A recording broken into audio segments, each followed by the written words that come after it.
Sometimes it's hard to know how to help communities in places that we go as cruisers. Sometimes it's hard to think about bringing supplies when you're on a tiny little boat.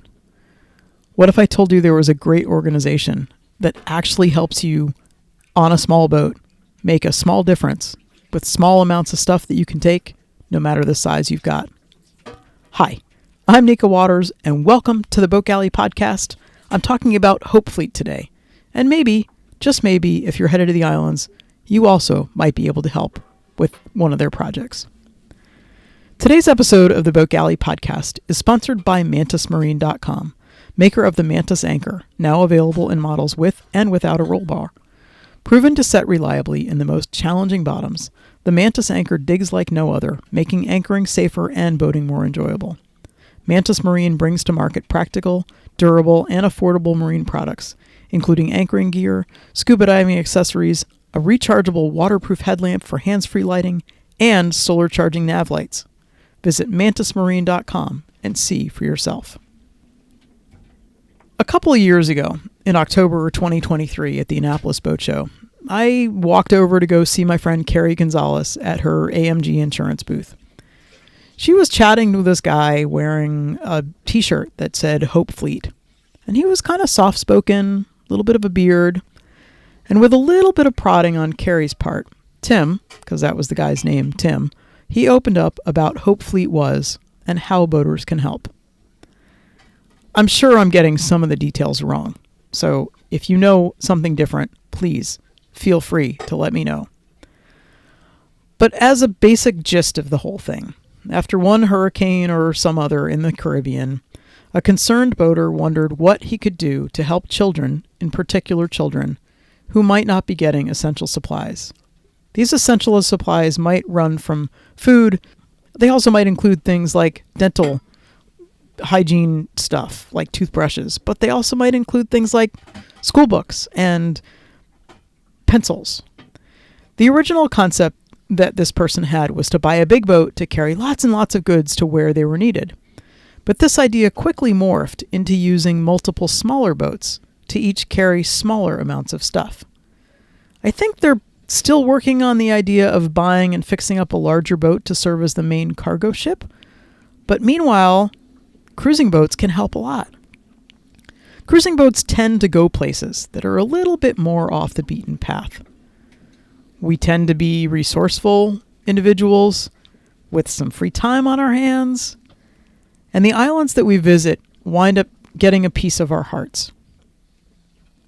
And in my opinion, it's human nature to want to assist where we can.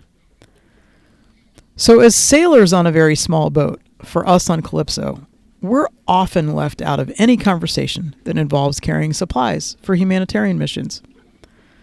So when Tim shared a photograph of one of the Hope Fleet boats bound for the Bahamas that was loading up 2 buckets because one of their former projects involved a garden in a bucket, soil, seeds, a watering can, because that's what that boat could fit on board, my brain immediately went to, oh my gosh, we don't have to take 400 pallets of lumber to be able to assist. We could take just a couple of buckets or whatever. Sign me up. So last year on Mischief, we got moving a little bit too quickly to take on any supplies. But this year, after reconnecting with Tim at the show, I really talked to Jeremy about it, and we decided we were not going to lose this opportunity. We went through the whole background check process. We coordinated a loading time, and we got boxes. 4 boxes of formula, 1 box of books on the boat for delivery to the Bahamas. So what did this process look like? Well, the first thing to do is to go onto hopefleet.org, and there's a link in the show notes, and click on Get Involved. And if you are a boat person and wanting to do things with your boat, either to go actually get involved in the projects wherever they happen to be, or because you can take supplies, then Ocean Reach is the aspect for you. There is a background check required, which has a $19 fee. So you do have to go through that whole thing. And then the second step is that you're going to coordinate the pickup, which they call loading, with whoever your contact is at Hope Fleet.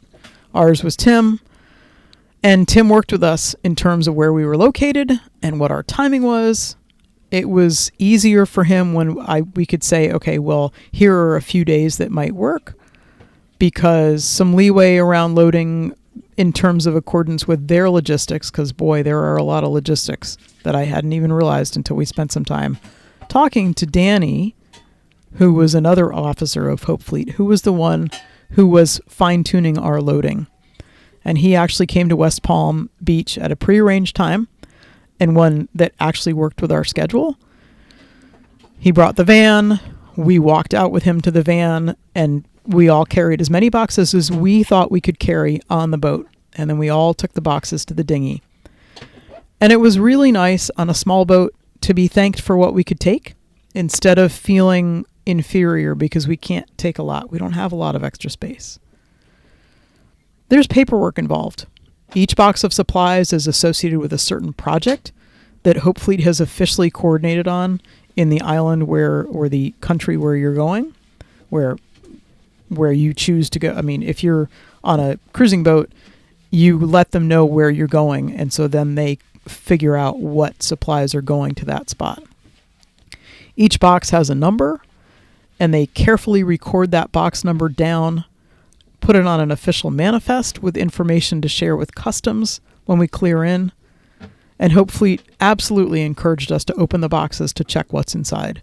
There was no worry about, oh my gosh, no, you can't open it, don't do that at all. No, they totally understood that as boaters, we're responsible for what's on our boat. There's legal paperwork to sign. Hope Fleet gets a copy of that, and so do we. We wound up sharing our tracker with Tim, and we were in contact with him, updating our plans as they became clear. We let him know, for instance, when we cleared the breakwater off of Lake Worth, when we were anchored in Green Turtle Key, and then once we'd cleared customs.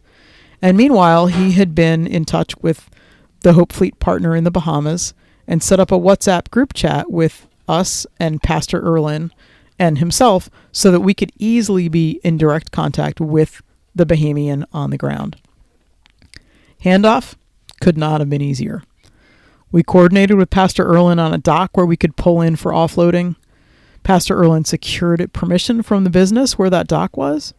We brought the boat in, tied up just long enough to pass over the boxes and paperwork, had a lovely quick conversation about how much the supplies would mean to those who would receive them, and we were off to make our way to an anchorage a little bit further south. Safety is the primary concern of Hope Fleet. They want the kids to be safe, which is why there's a background check process in case we want to participate on the ground when we arrive. They want boats and cruisers to be safe, which is why we share the tracker. There's another set of eyes on our location. We really appreciated the thoroughness and complete above-board way of operating. Pastor Erlin not only coordinated with the business where the dock was, it wasn't just a, hey, just pull in and maybe it'll be okay. No, Pastor Erlin made sure that it was okay with the business that we pulled in for just a half an hour. And he had even gone so far as to call the customs woman in Green Turtle Key so she knew we were coming. All in all, it feels really good to participate in a very small way towards making life maybe a little bit better for someone in the Bahamas, which is a place that we love. Thank you to Hope Fleet for making this possible. All right, I've got to do another little bit of a disclaimer, because I know that there are lots of places in the world. Heck, there are a lot of places in the United States, too, where goods are more scarce than they are in the Bahamas, where people need food and basics. And I could absolutely spend all day playing the who's worse off than who game and feel guilty that I'm not able to do more, that I'm just using my yacht to take a very small number of supplies donated by probably tax-evading people to an island known for its beaches and blue water. Woo! Yay! Woohoo! Pat myself on the back for doing approximately nothing in the grand scheme of things. But maybe, just maybe, those 4 cases of formula means that one baby can get enough supplemental nutrition to thrive. Maybe that box of paperback picture books means that a student can have a book of their very own, or a school could build a small library. Maybe that nothing, in the grand scheme of things, means something fairly big to the person on the receiving end. Just imagine if we all did something. Thank you so much for listening to the Boat Galley podcast. We love hearing from our listeners. We love it when you share us with your friends. The Boat Galley is all about making boat life better, and we hope maybe we've given you something to think about today. Have the most spectacular week.